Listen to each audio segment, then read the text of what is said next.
fenna tetusobola kukola business. That's Katonda yali akikoze nga bwolaba nti omukyalo wange asobola osindika omwana nze sikisobola.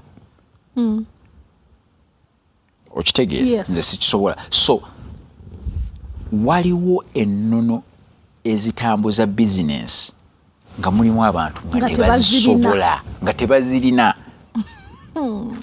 Kati tekitegeeza nti omuntu oyo yandivudde ku kukola ebintu ebirala ebiyinza okuvaamu ssente. Okay. Katonda yali afubye okulaba nga ffenna ensi tulina oginyumirwa, ffenna n'atuwa ennono ey'okusiga nga tugisobola. We can all be investors. Yes. Though we cannot all be business people. Kubanga business waliwo olutalo lwe yeetaaga nga abantu olutalo olwo tebalusobola. Gambanga nti okubeera entrepreneur oba gwe tuyita entrepreneur waliwo enkyamuka gy'olina okukyamukamu n'ekirooto kyekyo ekintu ky'oyagala otandika. Era ojja ssanga nga buli banneekolera gyange bizinensi yagitandika nga ye buli kimu. Yasuubula, yatunda, yayogera ne landlord, yanyumya ne bakasitoma, yahayalinga b'employi, yafayalinga. One man army. Nga byonna yabikola. Kati mulimu abantu ng'ekyo tebakisobola. Kati nga ne bw'onojja mu source of income ng'oyagala zongerako, buli lw'otunuulira bw'oti ekintu kya bizinensi nga tekikukolera, tomanyi kukaaya n'eno mu kusuubula, kubanga mpozi kyennyinza okuyisaawo awo ng'omusomo. A profit is made when you buy. Oyina okugula okukola amagoba. Bw'ogula lw'okola amagoba. Amagoba bagakolera mu kusuubula, si mu kutunda. A profit is made when you buy, not when you sell. Again, that takes us back to kyewagambye tosobola kwagala mwana mulenzi nga tonnalowooza ku agenda kumuzaala. Kati bw'obeera n'essimu ng'eno ne bakuga oli Dubai oyagala kusuubula masimu n'okuba e Uganda n'obabuuza bannaye S25 ya mmeka? Ne bakugamba S25 ya bukadde 5. Ekitegeeza bw'oba oyagala ogikolerako ddala amagoba olina okufuba okulaba weetooloola Dubai paka lw'ogifuna ku bukadde nga 3. Such that obeere n'ekigaapu kinene okuva ku 3 paka ku 5. Negwe bw'oba tobifaako lwakuba wagenze ne capital ne bakusuubuza 7 kitundu n'olekawo kagaapu awo wakati wa ze wasuubude ne z'otunda nga 5,000, ogenda otuuka ali nga revenue egamba naffe awo bwe twagala nga bateekamu omukono. Kati bwe bateekamu omukono kitegeeza ki? Nti gwe yasuubidde nti amagoba ojja gakola mu kutunda, weekanga ogamba nti naye sijja gitunda bukadde 5 kangitunde 5 kitundu, ogenda olaba teryagula. So abo abatunda ne bamazaawo babeera bo babba ebigezo nga bakyali eri mu kusuubula. Ne bama kino kikola kitya? So message eri awo eri nti mu mazima amatuufu ojja kusanga nga maybe Katonda kye yali ayagala tukole yali ensi agitegese nga abanaagiwoomerwa beebo bokka abatuula mu 225 ne balowooza ku 227 226. Kankuwa ekyokulabirako ku luguudo luno lwennyini tolabako posita z'abantu nenga okulonda kwaddi ate wano ogutandikira 226 ano egutandikira. Okimanyi nti abantu bafulumizza posita emyezi nga 8 before kumpi mwaka mulamba nga n'okulonda tekunatuuka. Olowooza omuntu oyo agenda funa mileage yenkana ki n'omuntu anaagamba mu January 2026 bana posta yange empya yeeno. Waliwo n'abafulumya omwaka guli oguwedde kyekuga kati nowawona oguwedde no nga twakagutandika tugaye bano bannange nga batukedde okutubeera mu maaso. Okitegedde nti mu mazima amatuufu okuwangula ensi eno ne bw'oba oyagala kugamba ekigenda okukaka omuntu okutandikawo source of income endala kutuula mu 2025 n'alaba nga ebyennyingiza tebiteredde n'agaba naye olaba tebiteredde mu 2025 omusaala gwo gubeera constant kubanga buli lwojja okufuna omulimu bakama aba abakuwa omulimu bakusookayo kaguwa. Contract musayininga ya myaka emeka tugambe 3 naye ofuluma wali ssente muzitegedde z'ogenda ofuna. Omusajja n'agamba nti buli mwezi ojja kufunanga emitwalo 8 je naakusibira ku 8 emyaka emeka 3 ate siyinza kumunenya naye gwe njagala ombuulire bulamu bwansi ki obuliko bwe bakutte constantly nga n'enviiri okeera ku makya zikuze enjala ozisala busaziro pa pa pa pa noziwamu wikisezi enjala zikuze enjala ezikula nga tebazigambye okukula kwazo ojja kulaba nti n'ebintu byonna ebirala kwe bigoberera era tekikugaana genda n'ogamba omuyembe gwa mmeka nti kati gumu 10 buli lwogamba nti naye luli 10 lwatuwanga emiyembe ena nga baga oli mutuufu kubanga luli naye kati omuyembe gumu 10. Omanyi kyogenda otukolera kubanga nkimanyi tugenda kwogera wano obudde bugende tutuuke tupiyepiye ogenda tuwayo ebibuuzo kubanga ngenda kudda wano mu kkoota y'omwaka esembayo. Eno tetuli mu second last quarter, tuli mu second last quarter, tuli mu August, so tubeera second last last quarter etandika mu September. Kubanga I need you to come back here. Actually last quarter etandika mu October, November, December. Yeah, last quarter. Kati ngenda kuwako mwami Buteera authority. Tubeereko ebibuuzo byatuwaze tuyita pointers. Manyi omuddusi bw'aba agenda okudduka abamutegeka wano onywera amazzi wano tonywerawo mazzi ate bikoze bitya. They prepare. It's like how I've been told when women are going to give birth. I don't have kids, but I'm prepared now. Nti bamutegeka nti kati omubiri gwo kati ate bino tobikola bino ogenda bikola. When they get olubuto, nti kati ate bino biveeko lino eddagala ate ddyo ddadada. Now njagala otuyambe soko otuweeko bye tuyita ebibuuzo ng'onanga nti kino tatiri kiki.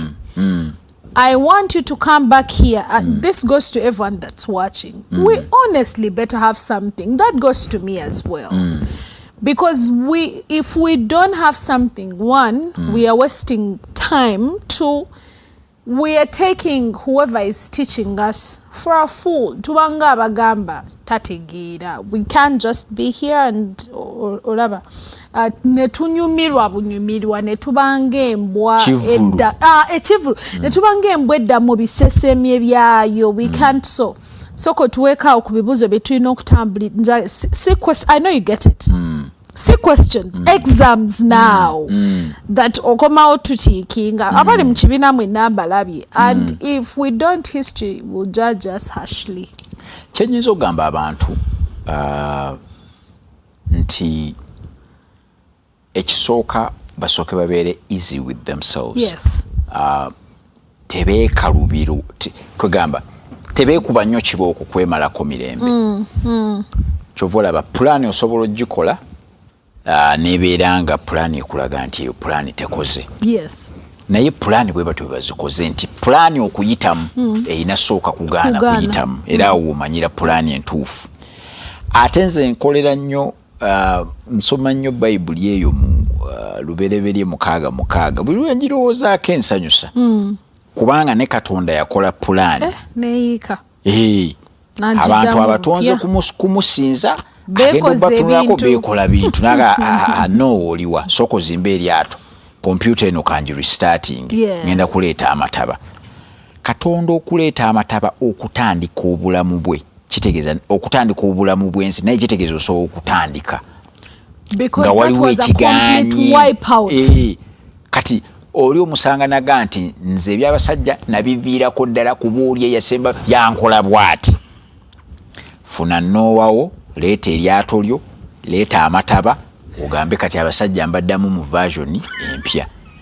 Nze business nazivaako kuba bwe nateekamu ssente bali ne bazirya bwe bati ssente zange zonna bazi leeta noowawo azimbe eryato leeta amataba sooka oggyewo eyo chapter yonna komawo bupya. Nga bwe nagamba nti bwe nawolanga ssente ne bazinzibako zonna ne zimpitamu ne nga ndikomawo ne chapter empya. So kyenyinza okugamba abantu nti kirungi nnyo okukola kino kye tuyita okwongerako sources of income naye ng'osoose ne weebuuza obusobozi bwo. Tulina obusobozi bungi toyinza bumalayo naye munange obusobozi bwaffe tetutera bujjamu ssente. Ate ensi njagala otunuulira nnyo ensi Samali. Ensi teyeetegese kusasula muwendo senga nannyini muwendo taguteekako muwendo. We're not ready to pay the price if the owner of the price does not put a price on the price. Okitegedde bulungi. Gw'obadde okimanyi nti nze njogerera essaawa emu akakadde kamu. For 1 hour. For 1 hour. Can we like be partners in talking like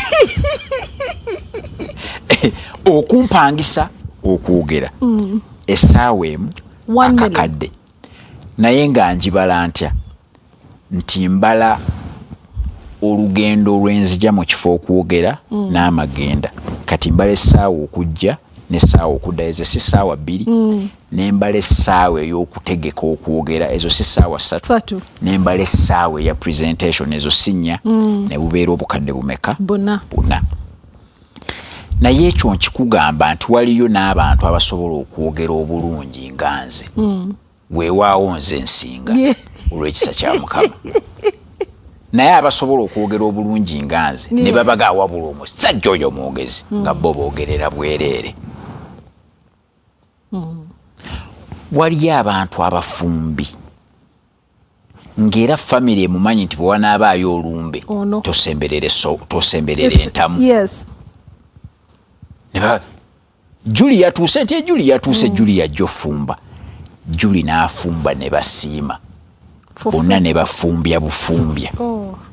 Kyokka nga Juli bw'abagamba nti bannange ndi mulwaddemu bapangisa anaafumba ate ne bamusasula ate sente nyingi. Kati abantu kye nabagamba nti ye Katonda teyali fala okufuba okulaba nti atonze buli omu ng'alina obusobozi obw'okukola ssente. Kati ate nazuula kintu kyo ky'okola kubanga abantu bajja kugamba nti ekyo kisobola wabula bagamba Samali oyambadde n'onyuma eyo boutique. Abantu bajja kulaga signs nti obulungi obusobola nga bakola why nina kino ekiteeteeyi nina ne kino ekiteeteeyi kikyemba ngenderamu ku mukolo. Ategeera nti gwe olina fashion sense naye gwe fashion sense okuze naye emyaka aga yegaggawaza omusajja asinga ssente mu Europe gwe bayita Bernard Arnault ye nannyini wa Louis Vuitton. I knew it was Moet Hennessy. Yes. Fashion sense yamufuula billionaire. Ortega, Ralph Lauren, Tommy Hilfiger. Fashion sense oli okubagamba bwe nti bagamba basta yambala bwoti ne basasula.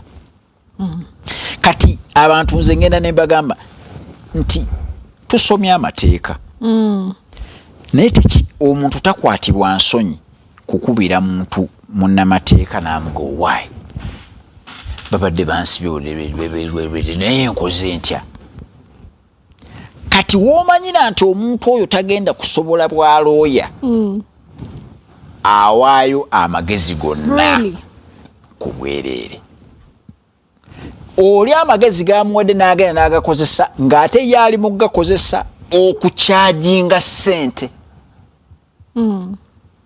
oba okitegeera kyegamba kati equation neebeera nga nkubuuza ekibuuzo we atakyajinga olw'obusobozi bwo oyinayo ennimiro oyinayo ekikoosi nga kyababbi nga mugenda kubba sente ezizo mu mazima amatuufu zirina kuvaawa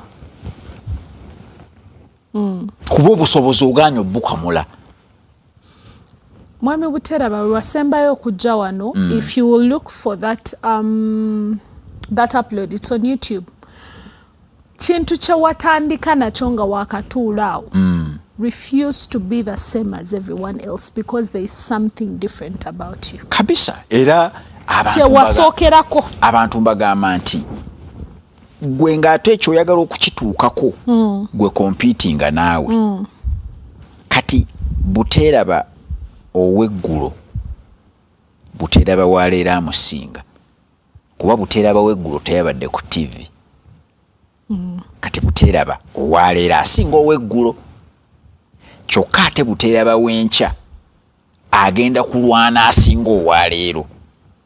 Bw'oba oli mu kwevuganya nga ggwe ate ogenda nnyo mu maaso abantu tubagamba basome ebintu ebisinga obwangu kyangu nnyo okukeera ku makya n'oga oluzungu sirumanyi n'oga kati nno ngenda kuyigayo ekigambo ky'oluzungu buli lunaku ekigambo ekimu obeera n'ebigambo 365 omwaka byoyize. Mu Uganda wano wali olabye ey'omunnauganda ng'ovudde ku ffe ng'ovudde ku mmwe aboogera oluzungu nga terubeekubya mpi n'ayogera sentence ng'erimu ebigambo by'oluzungu ebipya 10 nga tokiwulirangako. Natulako ku TV I love that lady sijja namwogerako naye yaliko CEO wa banki emu ennene nagamba it's been COVID times and I'd like to start with commiserating. Nali sikiwulirangako. I picked my phone.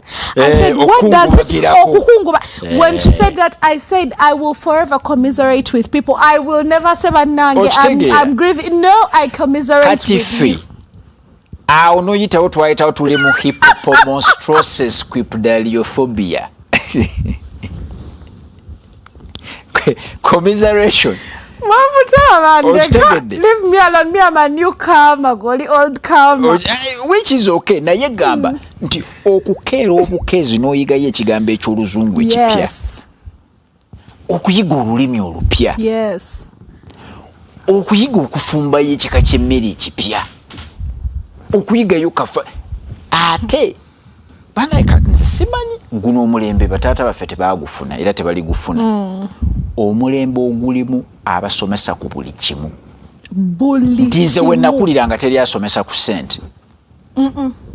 Otoba nazo ne zikukuba lulwo n'okomawo ne toba nazo paka lwoga nti oyo era eŋŋombe eyayazzeeyo mu kyalo senga ojja n'ogigoberera kyavanga ku bantu kusiraanira mu kibuga oyo yazzeeyo mu kyalo tebalina opportunity teri ababuulira ku ssente. Era abantu bedde omukisa gwe baali batusinga baalinga abakyala baabwe baba balondera kyagwe twakusiimidde ono naye kati tuli mu mulembe omukyala gwe omwenoonyeza okizuula wayiseewo wiiki 2 badde natomera n'omukyala kizuula wayiseewo wiiki natomera ogitegeera kale katukuze abaana naye natomera kati gwe mulembe naye ekirungi ky'omulembe guno nti newakubadde gulimu okutomera toyinza keera ku makya n'otugamba nti waliwo kye wanoonyeza ne kikubula. Balooya emisango gye giri ku internet abaagala oyiga okufumba kwe kuli decoration naye njagala obeere ku kiri kye waŋŋambye njagala ofuba okulaba nti buli ky'omanyi okikolamu akasimbi.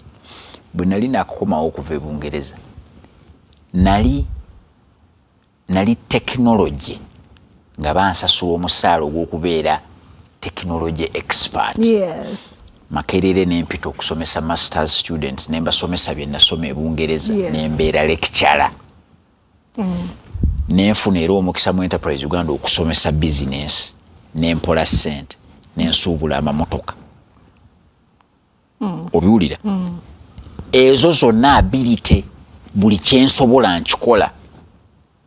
Kati kitegeeza nina bwe nabeera e Bungereza eyo nalaba abantu abagenda e Bungereza ne bakola ebintu byabwe babadde bamanyi mu nsi zaabwe sente ze bakola tozimanyi. Yatuukayo naganze sigenda beera mu bakadde kamba sibe enviiri mu kirabe nga yasiba nviiri. Nakugamba omusajja yasooka okunsala enviiri e Bungereza yanzijamu natuula bwe nti mu saaluuni paundi 3. Kati eno tumanyidde nti bwe bamala okusalira omutwe guno nga bajja nga bagunyiga eno bapepeta e Bulaaya basala. Musajja yaŋŋamba nve mu katebe kunzuumaliriza wano tuba tumaze kose paundi 3 ze Uganda emitwalo 15. That's a lot of money. Tafuyeeko wadde kawo tataddeko wadde ka spirit just azanyezanye. Kyokka olina okusasula. Ne mmanya nti kati abasazi b'enviiri bo bakyakola ssente. So waliwo obusobozi Mukama bwe yakuwa abantu bwe bayinza oba babwogeddeko oyinza okuba naawe obwewulira. Awo we wasooka okuva ssente. Bw'oba olina ekitongole ky'okoleddemu n'omalamu emyaka egisukka mu 3 mukama wange oba nnyabo oli consultant lwakuba ggwe era olinza osooka ogenda ofunayo certificate mu university naye oli already consultant awedde emirimu. Tandika okukolayo emirimu egya consultant ku ekyo ky'oyize. Kati nno njogedde emyaka 3 waliwo ababeera ku mirimu myaka 10 15 nenga talinayo ka consultancy mwogwo omulimu.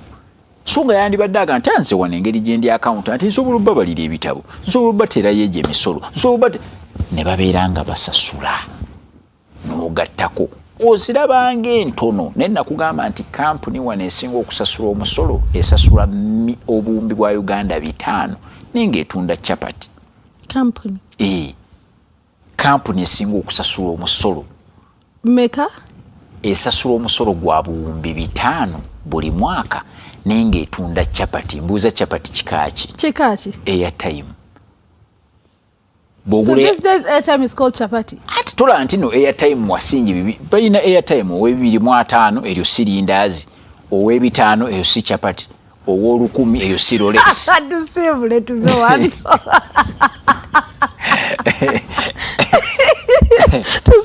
njagala okwebaza abantu abagoberera House of Wealth. Njagala okwebaza abantu abagoberera ababadde ku mukutu. Give us your number as well. 0706 582 868. Soko demo in a slower version. Okay. 070 582 868. Eyo ye namba yange ya WhatsApp. Okay. Naye bwe bagikubako personal assistant wange ajagikwata abage nti oyagala kuwogerako naye. Okay. Okuwogerako naye kwa ssente. Sizobola kisomesa nga sikitambuliramu. Bali nsonyiwa bali wa speech ku maziika gange. Enyabo. Thank you so much.